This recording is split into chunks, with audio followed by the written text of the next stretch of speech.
নমস্কার বন্ধুরা, আমি মৌমিতা। লাইফের খুঁটিনাটিতে আরও একটা নতুন দিনে তোমাদের অনেক অনেক স্বাগত। আজকের দিনটা হচ্ছে বুদ্ধ পূর্ণিমার দিন, আর সাথে বৃহস্পতিবারও রয়েছে। তো ভাবলাম চলো আজকে আমি পুজোটা কিভাবে কি করি না করি সেটাই তোমাদের সাথে শেয়ার করব। আজকে যেহেতু পূর্ণিমা, তো সেই জন্য আমি কিন্তু আমার নারায়ণের উদ্দেশ্যে সিন্নি দেব, আর গোপুসোনা আছে, তো তার জন্য একটু নাড়ু বানাবো। তো আজকে সম্পূর্ণ দিন আমি এই পূর্ণিমা উপলক্ষে কিভাবে কাটালাম সেটাই আজকে তোমাদের সামনে তুলে ধরবো। আর এই সব কাজের মধ্যে যতটুকু যা ভুল তোমরা ধরতে পারবে তা অবশ্যই কিন্তু কমেন্ট করে জানাবে, কারণ তোমরা ভুল না ধরলে আমি তো আমার ভুলটা শুধরাতেও পারবো না, আর আমি নতুন করে কিছু শিখতেও পারবো না।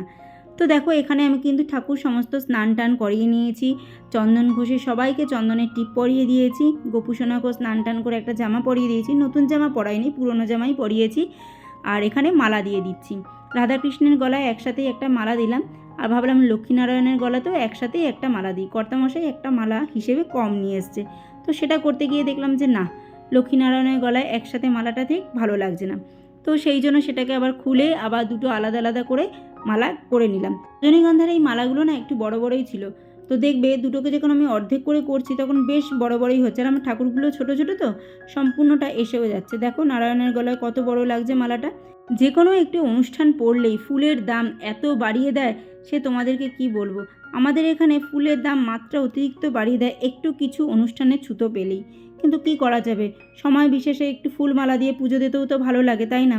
যদিও আমাদের গাছে জবা ফুল হয় অনেক, তবে জানো তো এবছর একটু জবা ফুলটা কমই হচ্ছে। গত বছর তোমরা যারা আমার আগের থেকে ভিডিও দেখো, গত বছর দেখেছো আমি কত জবা ফুলের ভিডিও তোমাদেরকে দেখিয়েছি যে আমার আসনটা ভরে যেত, কিন্তু এবছর তুলনামূলক অনেকটাই কম হচ্ছে।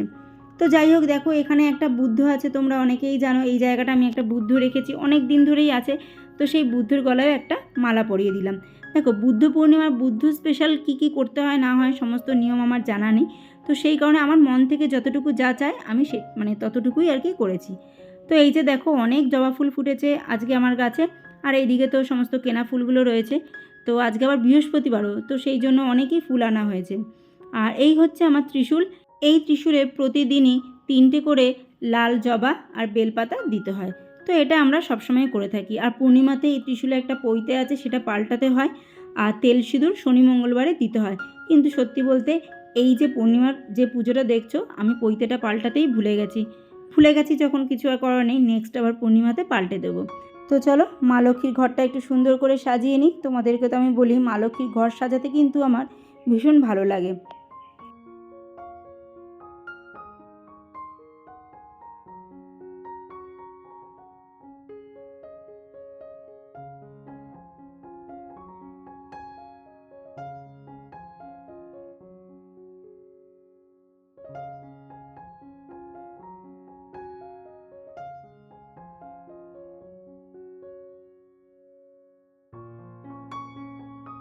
মা লক্ষ্মীর ঘটে লাল জবা দিতে নেই, সেই কারণেই আমি পিঙ্ক কালারের জবাটা দিলাম।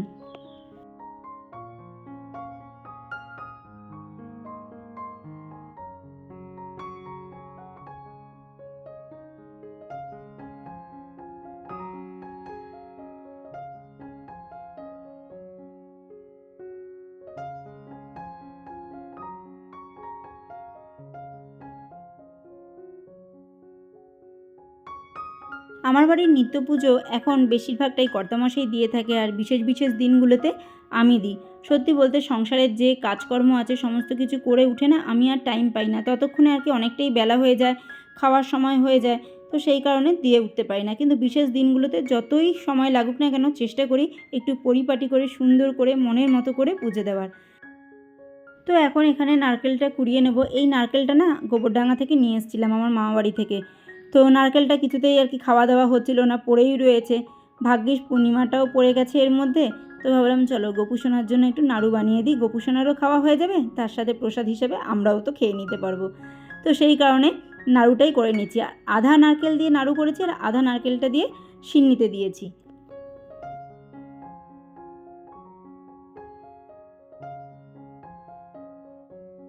নারকেলটা কোড়াতে কোড়াতে কর্তামশাইকে খুব মিস করছিলাম, কারণ এই নারকেল কোড়ানোর কাজটা কর্তামশাই করে। আর এই নারকেলটা এতটা বড় না, সেই কোড়াতে কোড়াতে রীতিমতো আমার হাতটা ব্যথা হয়ে গেছে। আগেকার দিনে সবাই কত এই সমস্ত কাজকর্মগুলো করতো বলো, তাদের কোনো রকম কোনো সময় কোনো কিছু শুনিনি এখানে ব্যথা ওখানে ব্যথা। আর এখনকার দিনে আমরা দেখো একটু কিছু করতে না করতেই এখানে ব্যথা ওখানে ব্যথা শুরু হয়ে যায়। আমার দিদাকে দেখতাম একসাথে কতগুলো নারকেল কোড়াতো, আমার মাকেও দেখেছি, কিন্তু আমি বেশি নারকেল একদমই কোড়াতে পারি না। লক্ষ্মী পুজোর সময় কিংবা অন্যান্য কোনো পুজো আচারে নারকেল কোড়াতে হলে কর্তামশাই কুড়িয়ে দেয়। তো এখানে দেখো নাড়ু করব বলে খানিকটা গুড় বের করে নিচ্ছি। আর এইভাবে নাড়ুটা না আমি আমার মার কাছ থেকে শিখেছি। আমার মাকে দেখেছি নারকেলের সাথে গুড়টা আলাদা করে একটু ভালো করে চটকে মেখে নিয়ে তারপরেই কড়াইতে জাল দিত।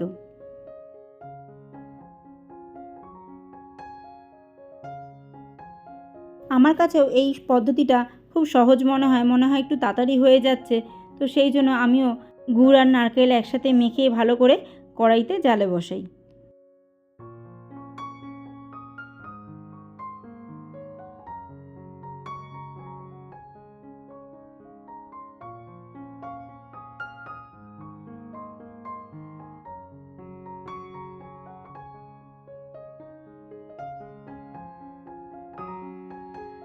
ওই একমালা নারকেল দিয়ে কিন্তু এই কটা নাড়ুই হয়েছে, যা আমার গোপুসোনার জন্য অনেক, তাই না?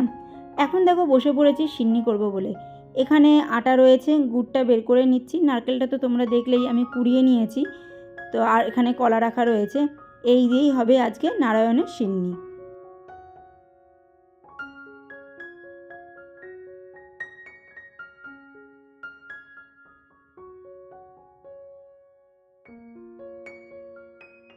আমার বিয়ের পর থেকে ভগবানের সম্পূর্ণ দায়িত্বই আমার ওপরে। সেই কারণে সত্যি বলতে সবসময় ঠিকভাবে আমি ভগবানের সেবা করে উঠতে পারি না। সময় বিশেষে আটকা পড়ে যাই।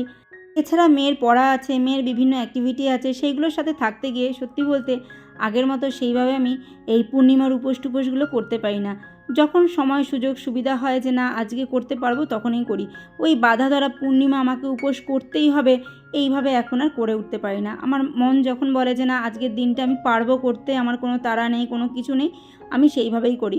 কারণ নিজের মনকে কষ্ট দিয়ে অন্য কাউকে খুশি রাখা যায় না। ভগবানও খুশি হবে না যদি নিজের মন থেকে তুমি ভালো না থাকো, নিজে যদি কষ্ট পেয়ে কোনো কিছু করো, আমার মনে হয় ভগবানও তাতে খুশি হবে না। কারণ তারা যে আমাদের বাবা মা, তাহলে সন্তান কষ্টে থাকলে, সন্তান অভুক্ত থাকলে বাবা মা কী করে খুশি হবে? খুশি হতে পারে? পারে না। তো সেটা মনে করে আমি সবসময় আমার মন যেটা ভালো লাগে, আমার মন যেটা চায় আমি সবসময় সেটাই করে থাকি।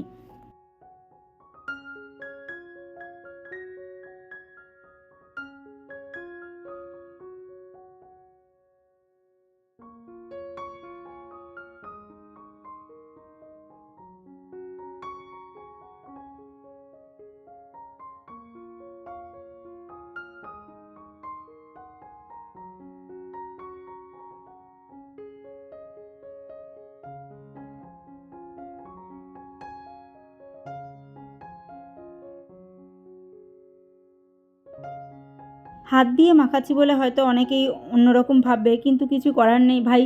আমাদের এই সিন্নি হাত দিয়েই মাখাতে হয়, আর তার টেস্টও কিন্তু অনেকটাই আলাদা হয়।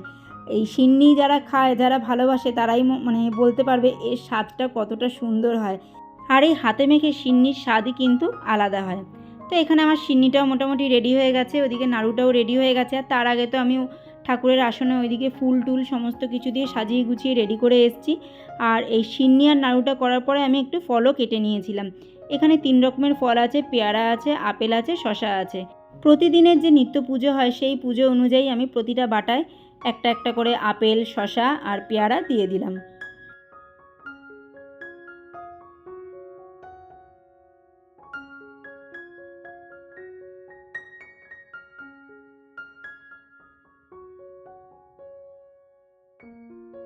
আর এখন দিয়ে দেবো নারায়ণের উদ্দেশ্যে সিন্নি আর আমার গোপুসোনার উদ্দেশ্যে নাড়ু।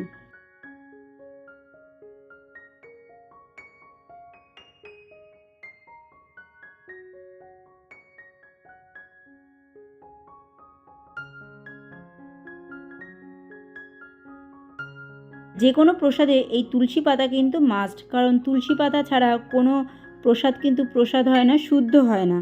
তো সেই কারণে আমরা যখনই ঠাকুরের উদ্দেশ্যে কোনো কিছু ভোগ নিবেদন করব সেখানে কিন্তু তুলসী পাতা খুব খুব প্রয়োজনীয়।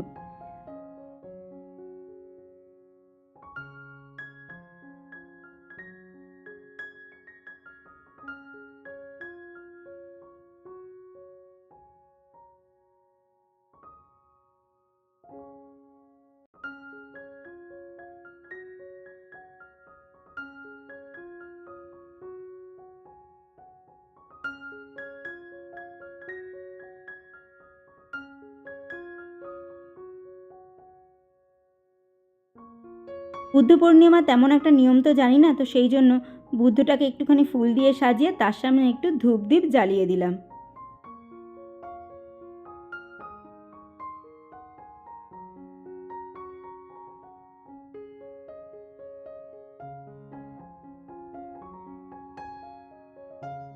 দিনটা যেহেতু বৃহস্পতিবার ছিল, সাথে ছিল পূর্ণিমা, তো সেই জন্য পাঁচালিটাও পড়তে বসেছিলাম। পাঁচালিটাও আমার সবসময় পড়া হয় না। কোথাও একটা দেখেছি কিংবা শুনেছি যে যদি তুমি পাঁচালি নাও পড়ো, তাও প্রতি বৃহস্পতিবার পাঁচালির ওপরে একটু দুব্বো আর একটু ফুল রেখে দিলে সেটা সেই পড়ার সমান হয়। সেই কারণেই কিন্তু আমি সবসময় সেটাই করে থাকি। সময় বিশেষে তো পড়ি, আর না পারলে তাই করি। যেমন আজকে আমার মন থেকে খুব চাইছিল যে আজকে আমি পাঁচালিটা পড়ে পুজোটা দিই।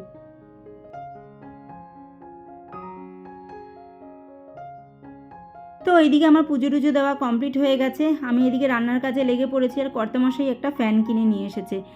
এই ফ্যানটা নিয়ে এসেছে আমার শ্বশুর শাশুড়ি ঘরের জন্য। তাদের ঘরের ফ্যানটা অনেক দিন হলো খারাপ হয়ে গেছে, অনেক দিন বলতে 4-5 দিন হয়ে গেছে খারাপ হয়ে গেছে। কর্তামশাইয়ের সময় হচ্ছিল না বলে যেতেও পারছিল না। আর সত্যি বলতে সব সময় তো আর টাকা পয়সাও হাতে থাকে না, যেটা বাস্তব সত্য। তো সেই কারণে আর কি আনা হচ্ছিল না। তো যাই হোক, আজকে এই ফ্যানটা নিয়ে এসেছে। তো এটা হচ্ছে হ্যাভেলসের একটা হাই স্পিড ফ্যান। এটার দাম নিয়েছে 1600 টাকা। তো ফ্যানটা এখন সেট করবে, সেট করে লাগিয়ে দেবে। কর্তামশাই ইলেকট্রনিক কাজ জানে, তো সেই জন্য আমার বাইরে থেকে লোক ডাকার প্রয়োজন নেই। কর্তামশাই নিজেই এটা লাগিয়ে দিতে পারবে।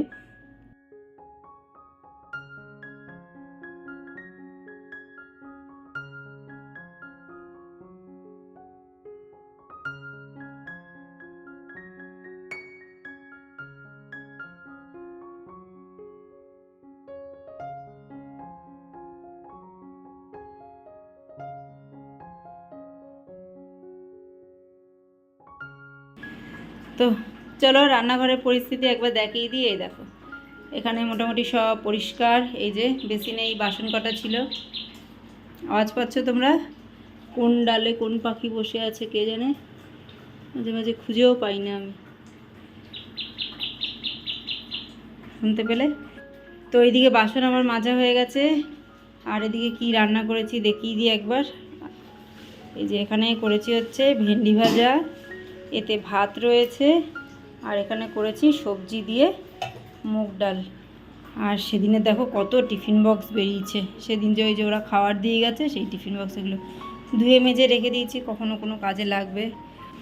তো এই হচ্ছে আজকের বর্তমান পরিস্থিতি। তো চলো আজকে এখান থেকেই বিদায় জানাচ্ছি, কারণ এরপরে আর এনার্জি নেই যে আমি আবার ক্যামেরাটা অন করে ভিডিও করব। তো চলো আজকের মতো এতটুকুই। আবার দেখাবে নতুন এক পর্ব নিয়ে। তোমরা সেই ভালো থেকো, সুস্থ থেকো, সাবধানে থেকো। টাটা।